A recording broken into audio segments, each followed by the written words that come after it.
G'day, welcome to Mark and Sam After Work. Today I want to bring to you a review on this rifle scope in front of me. It's the Bushnell Elite Tactical rifle scope, the XRS2, and this one's actually in the Tremor 3 reticle. Their scope, I think I'll put on some images. They have a range of colours that this scope comes in. They have a range of reticles that this scope comes in. From what I understand, they're all mil, so they're mil in their reticle and their turrets, and some are illuminated, some aren't. But otherwise, they're all pretty much the same scope. This one is the Tremor 3. I think they do a H59 and they do a G3 reticle in these as well. And like I said, this one isn't illuminated. They do come in illuminated as well. When I first got this scope, I set it up and I shot in 22. I actually had some issues with clarity. It was nothing to do with the scope. I figured it out. I was actually in a little bad mirage patch.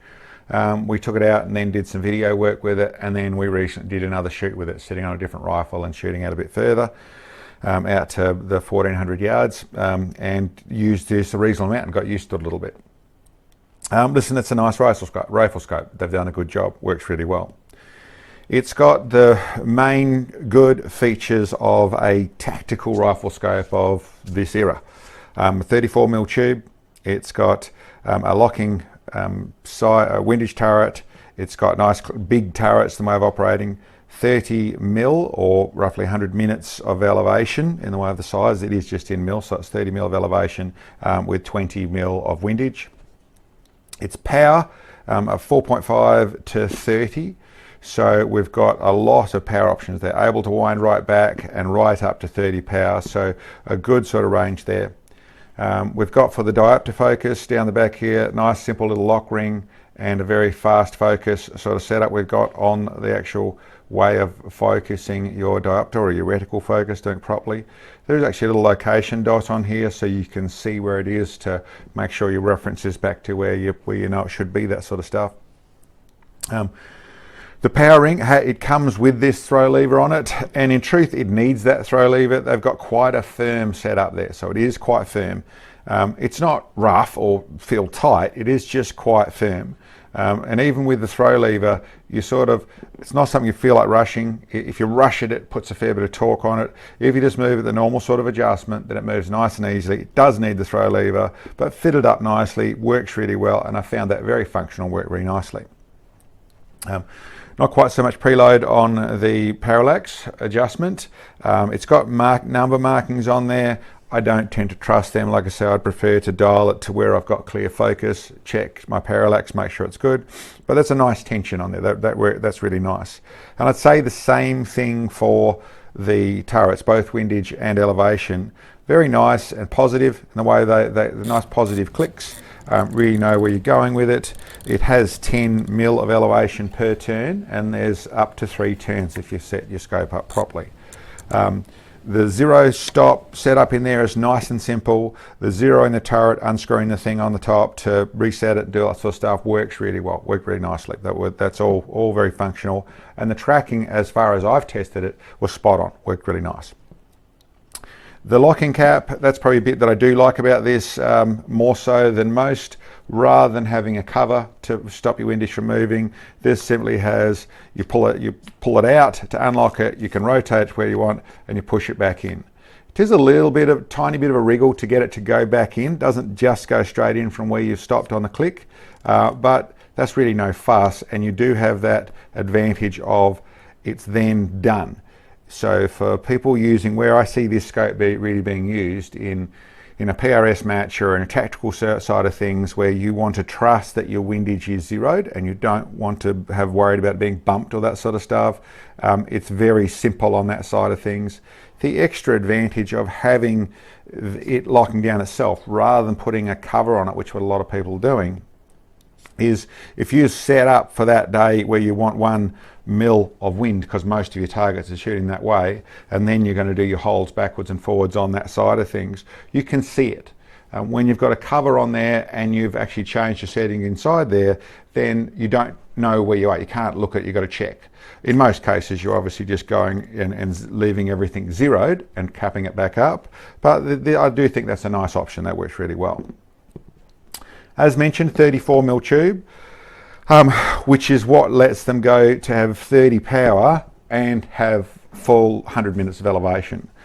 50mm focal lens on it, and I found in the way of image quality, I found it up there with what you would expect.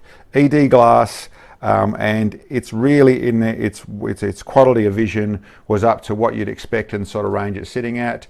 Probably a little bit better, and that's where I was probably getting to the reticle side of things. To get something like this, either the Horus or the Tremor 3 reticle, at the cost that they're doing these things for, then it's probably punching a little bit in front of its weight versus how much you're paying for them. Now, I try not to get too much into cost because it varies in different parts of the world. There's different advantages and disadvantages to all sorts of scopes. But for people chasing that sort of reticle, I think they're pretty well cost set up on that side of things. The Tremor 3 reticle set up to do that job, and I suppose I'll be frank with you there and say that the Horus and the Tremor reticles are not things that I tend to prefer. I've tended to avoid them. I got one deliberately here so I can not just avoid them out of what I think, to actually go through and try them again and see what it was like. And for your ranging targets and all the things that you can do, if you want to read the whole handbook and go through the whole course of what it takes to use that reticle with all the bits and pieces inside it, they do that very functionally, very well. For me, they're a bit busy. When I'm trying to see impacts out at extreme range, they're a very busy reticle. I would come back to the Horus is a little less, the H59 I think is a little less busy, not so many circles and different shapes in there. So it's a little less busy, but still a bit the same thing. The most simple reticle they do is their own, the G3 I think it is, which has a little bit of a Christmas tree thing going on in it. So when you come back in power, there's a bit of that sort of stuff, but that's probably the one out of these that I would pick. But in talking about the general people, when in general shooter or the people trying to do things, for people who like that sort of option, this is a pretty cost-effective way to get that sort of reticle in there. And I think really on that side of things, they've done that very well. I suppose overall, the fit and finish of it all, very professionally built, really nice rifle scopes. The way from the little protective rubber piece on the eyepiece down here to the finish of it, the satin finish of the thing, to the way the reticles, the etching's done all over it. They're very nice and clean, very sharp looking rifle scope. And like I said, performed really well. I was really happy with it. Once I got myself out of the Mirage and started to use it, otherwise then I found it worked really nicely. I would go with a more simple reticle for trying to see the impacts out at extreme range, but shooting in steel and the closer range stuff, this thing worked really well. Great tactical choice, great PRS choice.